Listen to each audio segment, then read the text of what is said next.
दुनिया भर में अमीर और गरीब के बीच की खाई लगातार बढ़ रही है। अरबपतियों की दौलत बढ़ रही है और वो लगातार ज्यादा रईस होते जा रहे हैं। वहीं दूसरी तरफ गरीबों की संख्या भी बढ़ती जा रही है क्योंकि लोगों की कमाई जो घट रही है।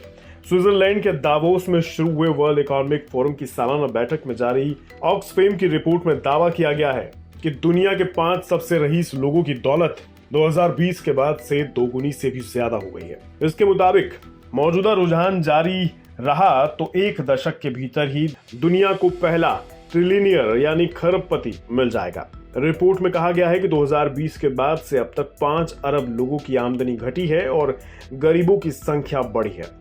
ऑक्सफैम की रिपोर्ट में इस ट्रेंड के आधार पर गंभीर चिंता जाहिर की गई है।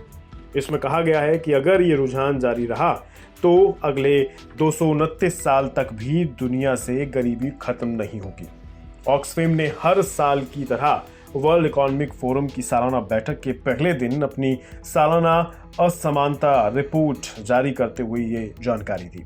अमीरों की बढ़ती दौलत पर रोशनी डालते हुए ऑक्सफैम की रिपोर्ट में कहा गया कि दुनिया के 10 सबसे बड़े कॉरपोरेशंस में से 7 के सीईओ या प्रमुख शेयर होल्डर्स 1 अरबपति हैं। 148 टॉप कॉरपोरेशंस ने 1800 अरब डॉलर का मुनाफा कमाया, जो 3 साल के औसत में 52% ज्यादा है। इस अवधि में अमीर शेयर होल्डर्स को भारी भुगतान किया गया, जबकि करोड़ों लोगों को वेतन कटौती का सामना तक करना पड़ा। असमानता और ग्लोबल कॉरपोरेट शक्ति पर ऑक्सफैम की रिपोर्ट में कहा गया कि दुनिया के 5 सबसे अमीर लोगों की संपत्ति 2020 के बाद से 1.4 करोड़ डॉलर प्रति घंटे की दर से बढ़ी है।